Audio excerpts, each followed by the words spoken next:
Shalom. Sekali lagi shalom. Haleluya, dalam Tuhan ada sukacita, amin. Dan di mana ada sukacita pasti ada senyuman di wajahnya. Boleh sama-sama berikan senyuman dulu saudara. Jumpai kanan kiri depan belakangmu. Katakan mari bersukacita dalam Tuhan. Ayo dong, senyum dong. Ini memang saya tahu sudah tengah-tengah bulan saudara. Tapi walaupun lagi banyak utang tetap sukacita, amin. Bilang sama kanan kirimu sukacita. Bilang sama yang ngomong senyumnya mana.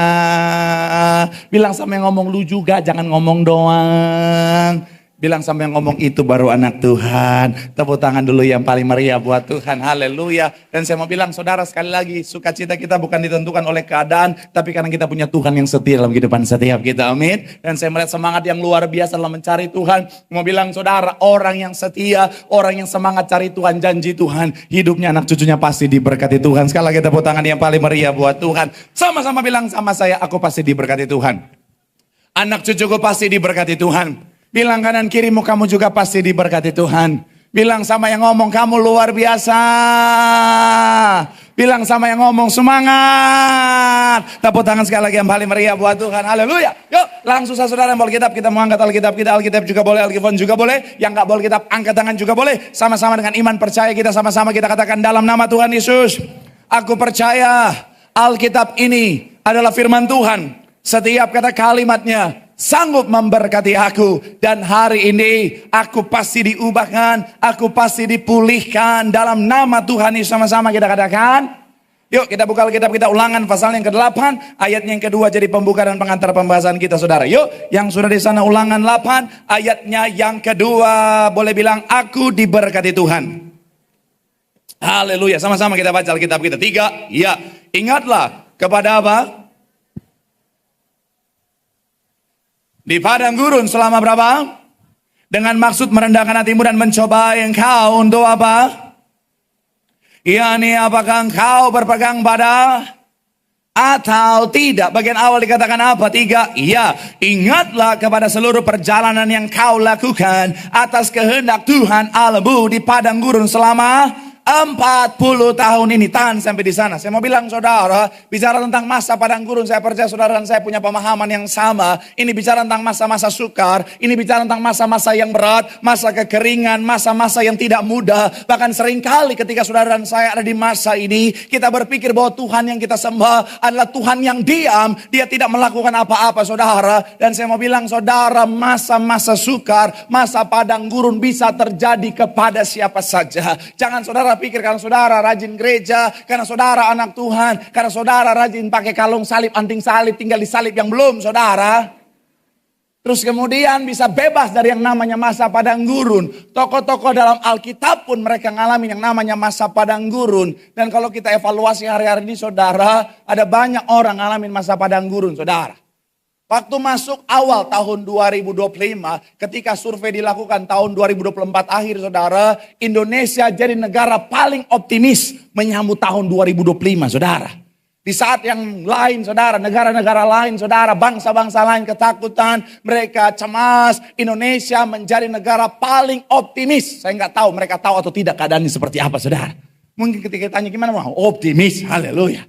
Tapi ketika masuk saudara, bulan-bulan terakhir ini saudara, terutama 1 minggu terakhir ini saudara, ada banyak orang mulai pesimis dengan keadaan saudara. Kenapa? Karena pada kenyataannya ada banyak orang ngalamin PHK, ada banyak orang ngalamin yang namanya layoff, ada banyak orang bisnis yang ngalamin guncangan dan lain sebagainya. Ada banyak orang ngalamin yang namanya hutang-hutang, ada banyak orang ngalamin situasi yang sulit dalam kehidupannya. Tapi saya mau bilang saudara, kalaupun Tuhan izinkan semuanya itu, Tuhan punya tujuan yang baik, katakan amin. Sekali lagi saya mau bilang saudara, kalaupun Tuhan izinkan artinya apa? Tuhan punya tujuan yang baik dalam kehidupan setiap kita. Dan sebagai anak Tuhan, kita harus mengerti apa tujuan Tuhan. Sama-sama bilang sama saya, kita harus mengerti Amin. Karena kalau tidak saudara, ada banyak anak Tuhan ketika dia diperhadapkan pada situasi padang gurun, dia mulai bilang begini, Tuhan why? Aku udah hidup dalam Tuhan, aku udah hidup seturut dengan firman, Tuhan why kau izinkan keadaan ini? Kenapa kau izinkan situasi ini Tuhan? Dan akhirnya apa? Nggak sedikit ada banyak anak Tuhan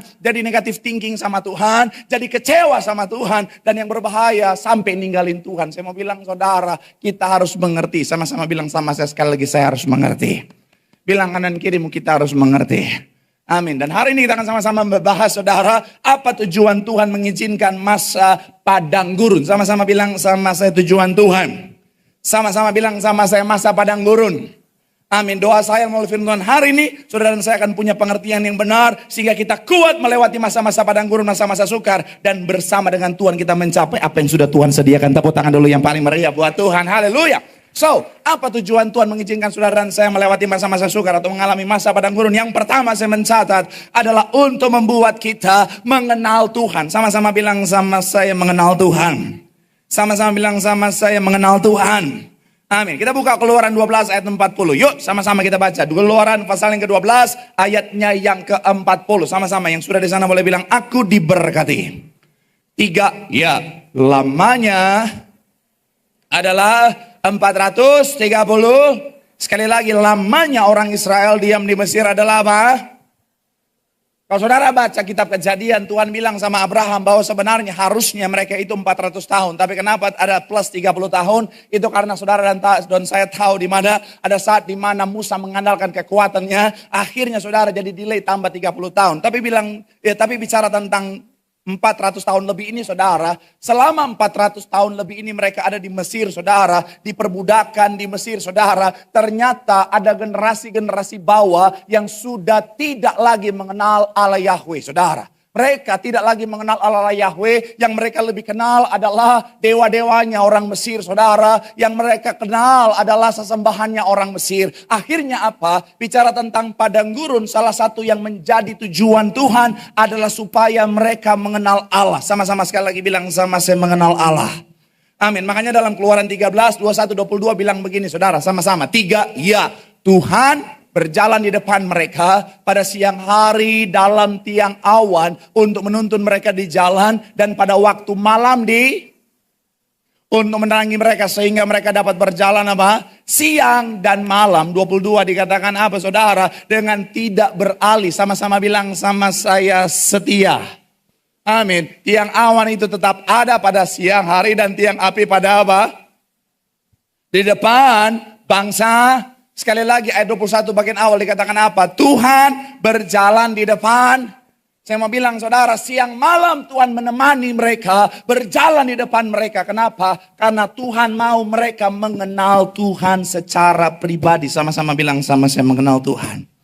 Karena saya mau bilang saudara, tanpa pengenalan akan Tuhan, Hosea 4 ayat 6a bilang begini saudara, umatku binasa karena tidak mengenal Allah. Saya mau bilang sekali lagi saudara, Tuhan izinkan masa-masa sukar, masa yang berat dalam kehidupan setiap kita, supaya kita mengenal Tuhan secara pribadi. Kok bisa gitu Pak Pendeta? Karena seringkali kalau lagi dalam masa-masa yang senang, kalau lagi masa-masa yang indah, jangankan mengenal Tuhan, cari Tuhan aja enggak saudara. Shalom. Nggak usah susah-susah saudara. Ada banyak anak Tuhan, bukan yang di Sarbini, yang di SCBD sana saudara. Kalau masa lagi enak saudara, kalau lagi sukses, lagi berhasil, lagi banyak uang saudara, mohon maaf saudara. Seringkali kalau hari Minggu ada pilihan ke gereja, dia lebih memilih main pedal saudara. Iya dong, pendeta juga harus gaul dong. Iya, saya mau bilang saudara, ada banyak orang kalau lagi sukses, lagi zona nyaman saudara. Jangankan mengenal Tuhan saudara, mau ibadah aja dia lebih memilih apa? Aku main golf aja. Hah? Pedal. Itu jenis guguk. Pedal. Maaf, bercanda. Pudel. Pedal itu sepeda. Enggak. Pedal itu makanan yang dari kentang. Kita gini aja terus khotbahnya sampai amin. Tenis versi light. Betul ya? Saya mau bilang, sampai di mana khotbah saya ini gara-gara pedal ini. Saya mau bilang sekali lagi saudara, jadi pedal itu seringkali Tuhan izinkan masa-masa sukar supaya kita kenal Tuhan, amin.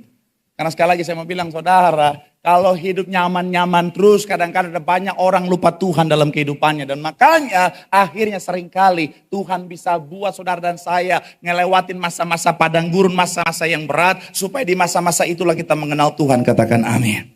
Makanya saya mencatat di sini saudara, seringkali dalam kehidupan setiap kita sama seperti Ayub. Tuhan izinkan masa-masa yang berat, masa-masa yang sukar supaya kita mengenal Tuhan. Ayub pasal yang ke-42 ayat 5 bilang begini saudara, 3, ya hanya tetapi sekarang mataku sendiri apa? Ketika sebelumnya Ayub cuma dengar tentang Tuhan, tapi ketika dia masa-masa sukar, dia akhirnya kenal Tuhan secara pribadi. Tadi ketika di bawah Tuhan ingatin saya satu analogi begini saudara. Saudara dan saya akan kenal siapa teman kita yang paling terbaik adalah ketika saudara dan saya ada di masa sukar, betul tidak? Karena kalau saudara lagi di atas, ada banyak teman-teman palsunya minta ampun. Sekali lagi, kayaknya paling mantap itu, kalian paling banyak. Widih, sekali lagi. Saudara dan saya akan mengenal siapa teman-teman kita yang sesungguhnya justru ketika kita di bawah. Widih, gitu ya. Jadi sekarang kita ganti kata amin dengan widih gitu. Saya mau bilang iya kan. Kalau kita lagi di atas, widih. Semua orang palsu bos. Kalau kita lagi di atas semua orang bisa bilang, brother.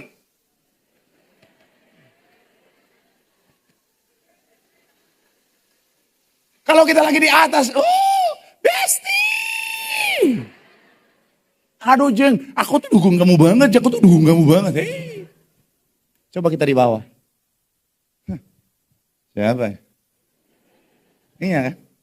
Dan hanya teman-teman yang dekat, yang tulus, yang akan tetap setia kita sama kita ketika kita lagi di bawah. Betul ya? Makanya ingat kalimat ini saudara. Ini saya pernah bagikan 5 tahun yang lalu. Bede. Saya mau bilang saudara, ketika kita di atas, teman-teman kita mengenal kita. Tapi ketika kita di bawah, kita kenal siapa teman-teman kita.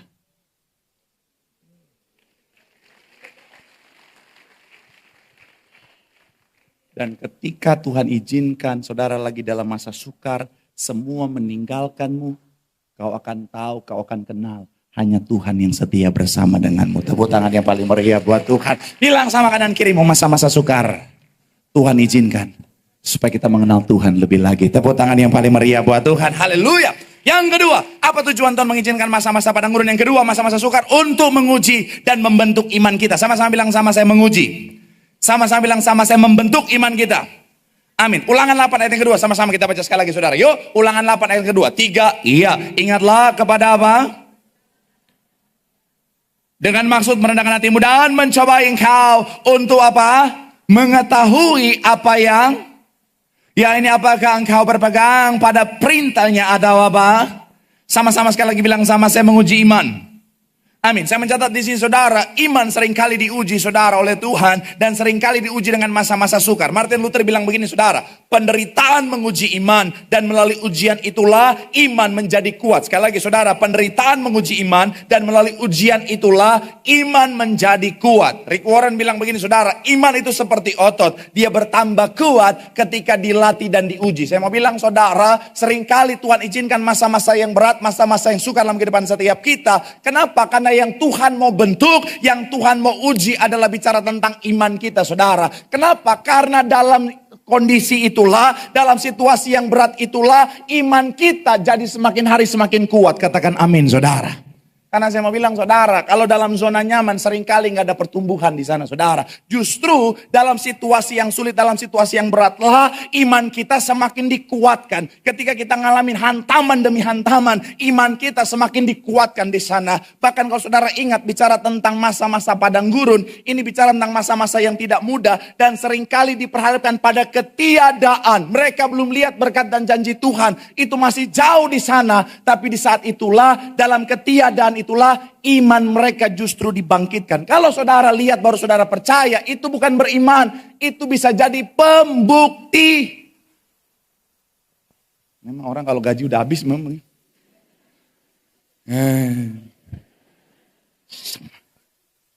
Orang kalau belum makan malam, belum ngopi. Saya mau bilang sekali lagi saudara. Kalau kita lihat dulu baru kita percaya. Itu bukan iman, itu pembukti. Justru iman yang sesungguhnya muncul ketika kita belum lihat dan kita tetap percaya. Amin. Saya pernah cerita di tempat ini saudara. Saya sebelum merantau ke Jakarta. Dalam satu doa keluarga. Tuhan sudah nyatakan janjinya. Aku adalah Tuhan yang mempersenjatai engkau. Aku membukakan pintu-pintu yang tertutup. Aku menyediakan harta benda yang tersembunyi. Saya nyampe Jakarta. Menderita. Betul. Saya bilang Tuhan. Memang pintu-pintu tertutup terbuka. Tapi kok masih tertutup Tuhan. Saya ke sana kemarin saudara. Itu semua pintu tertutup. Enggak ada jalan yang terbuka saudara. Saya bilang Tuhan, janji Tuhan memang harta bendanya tersembunyi. Tapi kok tersembunyi banget ya Tuhan. Iya, saya ngalamin masa-masa yang tidak mudah saudara. Sampai akhirnya saudara singkat cerita saudara. Oh Tuhan dalam masa-masa itu saudara. Memang masa-masa yang tidak mudah. Akhirnya saudara dalam masa-masa itu. Teman-teman saya yang lain yang dari Manado juga udah mulai pulang satu persatu. Mereka bilang kita pulang aja. Ngapain bertahan di Jakarta, susah. Ibu kota lebih kejam daripada ibu tiri Indosiar.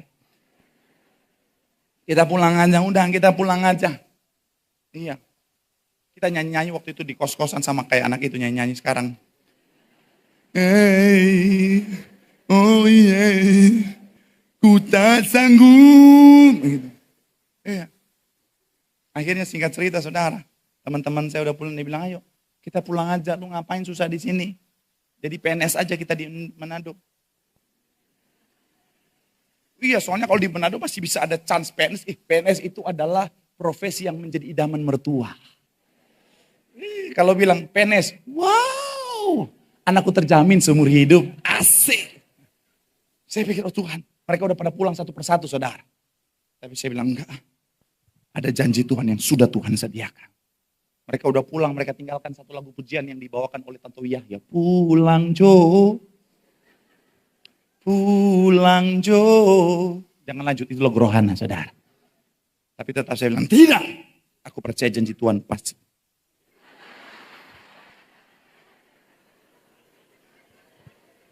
Dia pikir ini iklan anti korupsi. Katakan tidak kepada korupsi. Tidak, tidak, tidak. Saya mau bilang, saya mau bilang, tapi nggak apa-apa, nggak apa-apa. Selama anaknya yang bilang tidak, nggak apa-apa. Kalau bapaknya tidak, oh Tuhan Yesus. Tapi sekali lagi saya mau bilang saudara, akhirnya apa? Karena saya tetap percaya pada janji Tuhan. Janji Tuhan itu digenapi. Tepuk tangan dulu yang paling meriah buat Tuhan. Sekali lagi saya mau bilang saudara, saya nggak tahu apa yang sementara saudara hadapi. Tapi saya mau bilang saudara, masa sukar ini harus kita hadapi dengan semakin masa sukar itu ada. Semakin kita harus menguatkan iman kita, katakan amin. Ingat ya kisah Daud ya. Daud diperhadapkan pada situasi bukan hanya dia tidak melihat kemenangan. Yang dia lihat di depan mata kepalanya adalah kekalahan yang sudah jelas-jelas saudara. Dia kalah, bangsanya sendiri mau menyerang dia. Kenapa? Karena sakit hati oleh karena kekalahan yang mereka terima. Tapi hebatnya Alkitab mencatat yang Daud lakukan adalah apa? Daud semakin menguatkan iman percayanya kepada Tuhan. Singkat cerita. Akhirnya iman yang besar membawa Daud pada kemenangan yang besar. Tepuk tangan sekali lagi yang paling meriah buat Tuhan. Bilang sama kanan kirimu, masa sukar untuk menguatkan iman kita. Bilang sama yang ngomong, tetap percaya. Janji Tuhan pasti digenapi. Tepuk tangan sekali lagi yang paling meriah buat Tuhan. Haleluya. Yang terakhir, yang ketiga, saudara imam musik boleh siap-siap. Saudara yang ketiga, apa bicara tentang yang namanya tujuan Tuhan mengizinkan masa-masa sukar. Yang ketiga adalah untuk mengajar kerendahan hati dan kebergantungan kepada Tuhan. Sama-sama bilang sama saya kerendahan hati. Sama-sama bilang sama saya kebergantungan kepada Tuhan. Amin. Ulangan pasal yang ke-8 tadi saudara 2-3. Sama-sama kita baca. Imam musik boleh siap-siap. Yuk yang sudah di sana boleh bilang aku diberkati Tuhan. 3, ya ingatlah. Dengan maksud apa dikatakan? Merendahkan. Sama-sama bilang sama saya merendahkan hati. Amin. Ayat yang ketiga bagian awal dikatakan apa? Jadi ia merendahkan apa?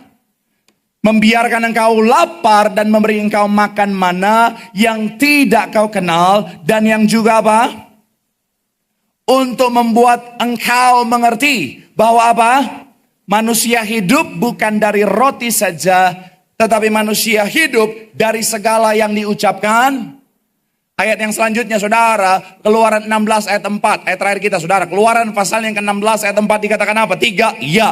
Lalu, sesungguhnya aku akan menurunkan dari langit hujan roti bagimu, maka bangsa itu apa? Memungut tiap-tiap apa? Supaya menurut, sekali lagi saudara, 3, ya. Lalu, sesungguhnya hujan roti bagimu, maka bangsa itu akan apa? Keluar dan memungut apa? Tiap-tiap hari sebanyak yang perlu untuk sehari supaya mereka apa? Menurut hukum. Saya mau bilang saudara, ada dua hal dalam poin yang ketiga ini saudara. Yang pertama adalah kerendahan hati. Sekali lagi sama-sama bilang sama saya kerendahan hati. Kenapa Tuhan izinkan masa-masa sukar? Karena Tuhan mau membentuk saudara dan saya, melatih saudara dan saya memiliki yang namanya kerendahan hati. Mereka keluar dari Mesir, masuk ke zona masa sukar, padang gurun. Supaya mereka sadar bahwa mereka semuanya terbatas. Karena orang kalau hidupnya enak-enak terus, nggak pernah ngalamin masa-masa sukar. Ada banyak orang bisa jadi sombong, saudara. Iya kan? Orang kalau nggak pernah ngalamin masa yang berat, kadang-kadang dia ngerasa bahwa memang dia hebat. Dia ngerasa bahwa semua ini memang karena saya luar biasa. Dan akhirnya apa? Singkat cerita, bisa-bisa dia berpikir dia nggak butuh Tuhan dalam kehidupannya. Pernah lihat orang yang, mohon maaf ya, dari kecil dimanja, terus hidupnya enak, terus hidupnya nggak pernah kekurangan, terus kadang-kadang mohon maaf, ngelihat orang lain dengan tatapan sebelah mata. Saudara. Orang kalau hidupnya enak-enak terus, oh Tuhan Yesus, bisa jadi sombong. Dan orang sombong, Alkitab catat, tinggi hati mengawali kejatuhan dan kehancuran. Makanya Tuhan gak mau kita sombong. Karena sadar gak sadar, suka gak suka, kita punya benih kesombongan. Siapapun bisa sombong. Hamba Tuhan juga bisa sombong. Betul tidak? Santai dong, gak usah gitu banget. Betul, betul. Kalau hamba Tuhan pendeta, betul. Tapi ya kan, pendeta bisa sombong gak? Bisa. Ada hamba Tuhan yang sombong. Santai.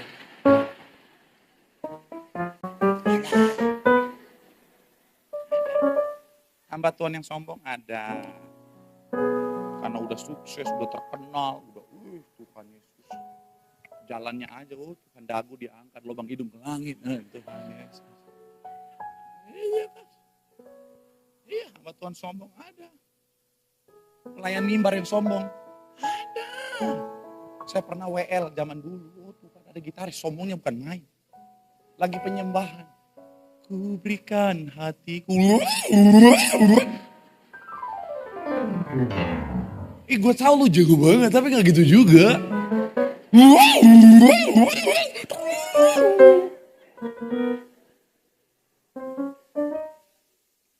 Ada singer sombong.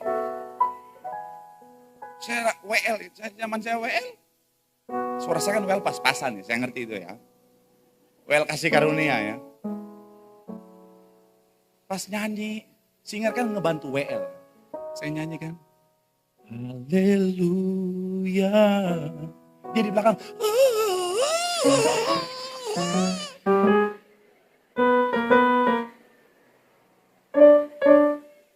Dalam hati sekalian aja lu. Skiri papat, skiri pamam.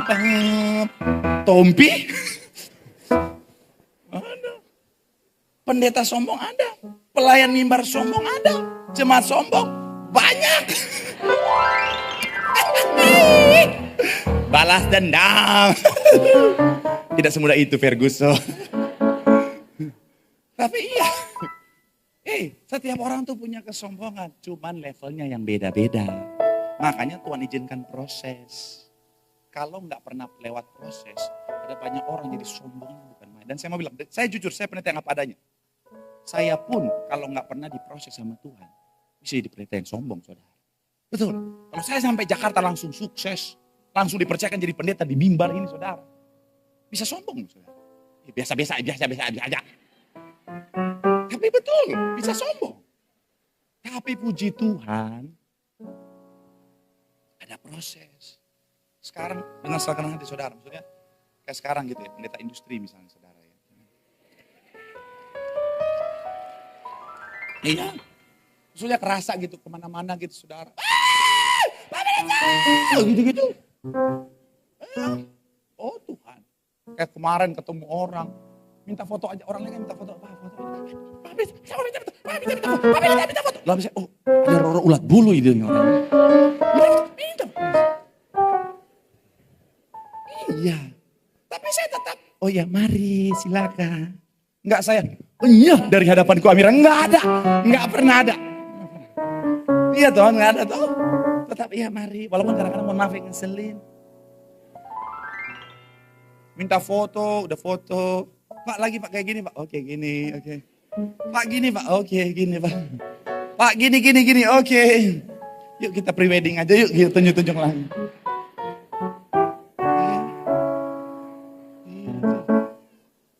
Yang ngeselin kadang-kadang mohon maaf ya. Udah tahu jadwal saya kan harus buru-buru gitu ya. Minta foto. Timer 10 detik. Saya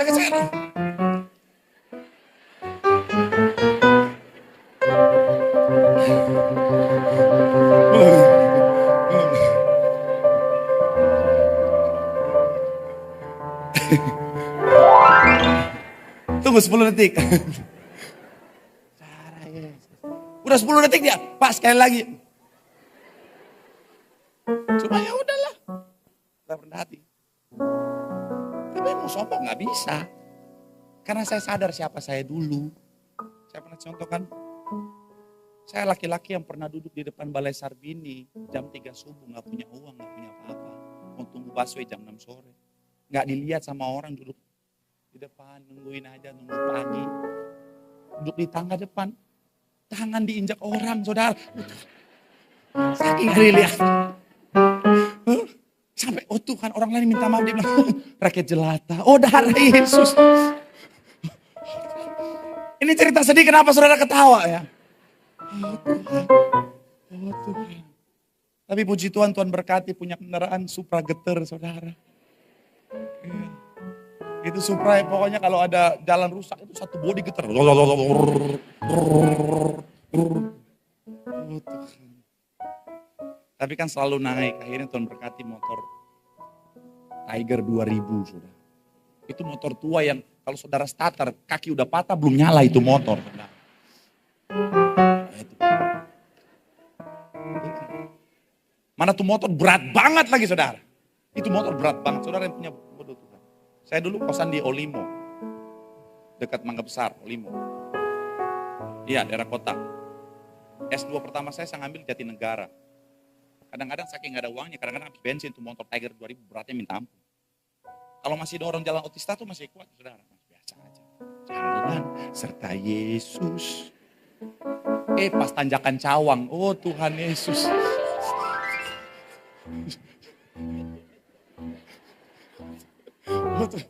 Cuma kan kita kan berhikmat, oh ini kalau ini enggak. Ingat, ada hukum fisika, gaya dan tekanan. Jadi kita lari, tiba-tiba keluar. Cari ban aman, betis yang meledak, saudara.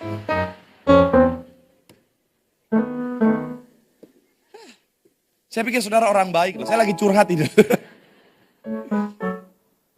Iya, tapi proses. Jadi ketika Tuhan izinkan ada di posisi hari ini, apa yang mau saya sombongkan? Semua hari ini karena saya melayani Tuhan, karena saya kasih hidup saya buat Tuhan. Kalau enggak, saya bukan siapa-siapa.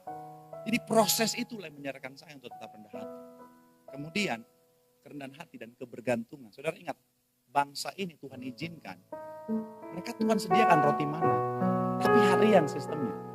Tuhan bisa saja siapin 1 bulan punya, 1 minggu punya, tapi enggak. Dikatakan di sana, setiap hari mereka dikasih supaya apa saudara? Belajar kebergantungan sama Tuhan. Karena Tuhan enggak mau mereka, termasuk saudara dan saya, bergantung kepada yang lain selain Tuhan.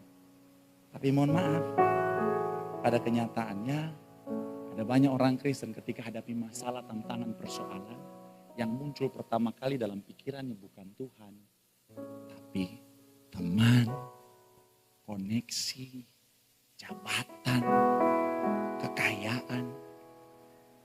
Yang saya mau bilang mohon maaf, semuanya itu terbatas, saudara. Saya ngerti ada orang-orang yang kadang-kadang bisa kita andalkan. Tapi sampai kapan? Namanya manusia terbatas, betul ya? Minggu lalu sempat saya minta tim saya, coba tim saya boleh deh.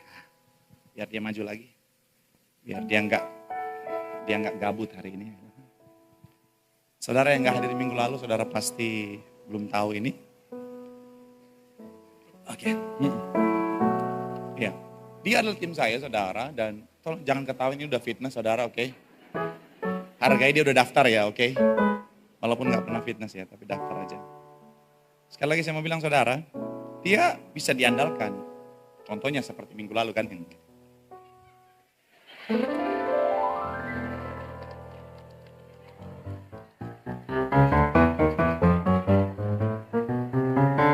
Bisa diandalkan kan? Tapi pertanyaannya sampai kapan? Cepat atau lambat saya jatuh, kepala pecah ini sudah. Jadi sebelum itu terjadi saya turun duluan. Nah, saya mau bilang saudara, bisa diandalkan bisa. Tapi sampai kapan? Karena dia juga manusia yang terbatas. Sama seperti kekayaan, jabatan, koneksi, bisa diandalkan, in some point bisa. Tapi sampai kapan? Karena semuanya itu terbatas. Ujung-ujungnya kita bisa jatuh dan akhirnya binasa. Makanya seringkali Tuhan izinkan semuanya itu dihancurkan sama Tuhan. Supaya kita stop mengandalkan semuanya itu dan kembali berandalkan Tuhan. Kembali mengandalkan Tuhan. Tuhan bisa hancurkan, mohon maaf, segala yang kau andalkan itu. Karena Tuhan gak mau kau binasa dalam hidupmu. Bahkan akhirnya Tuhan bisa bawa saudara dan saya sampai pada satu titik di mana saudara akan bilang, Tuhan, aku udah coba semuanya Tuhan. Tapi di titik ini, saudara gak lihat pemulihan. Saudara gak lihat janji Tuhan. Saudara gak lihat pemulihan. Karena memang sengaja Tuhan bawa itu. Dari sampai di level di mana bagian kita sudah kita kerjakan semuanya sampai kita bilang, Tuhan, aku udah lakukan semuanya tapi kok gak ada perubahan ya Tuhan. Aku udah usahakan semuanya tetapi kok gak ada pemulihan ya Tuhan.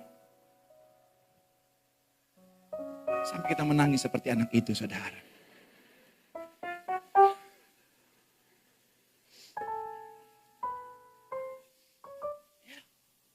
Kita gak berdaya. Saya juga gak berdaya.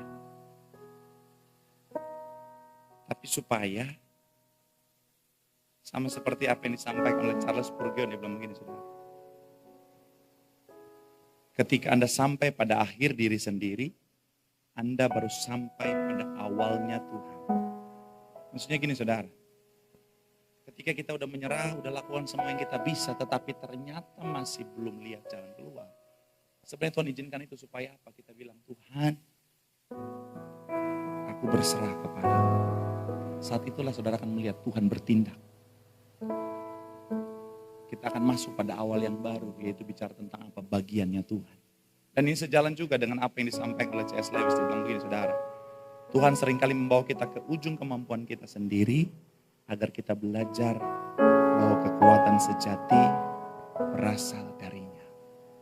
Sekali lagi saya mau bilang, saudara, jangan andalkan yang lain selain Tuhan. Lakukan bagianmu dengan sungguh-sungguh, tapi tetap andalkan Tuhan. Makanya saya suka satu kalimat, berserah kepada Tuhan. Berserah bukan berarti pasrah. Berserah, tetap lakukan yang terbaik yang menjadi bagian kita, tapi serahkan hasilnya sama Tuhan. Karena kalau Tuhan yang campur tangan, semuanya akan indah pada waktunya. Tepuk tangan sekali lagi yang paling meriah buat Tuhan. Bilang sama kanan kirimu, berjalan bersama dengan Tuhan. Kita akan melihat tangan Tuhan bekerja mendatangkan kebaikan bagi setiap kita. Tepuk tangan sekali lagi yang paling meriah buat Tuhan. Yang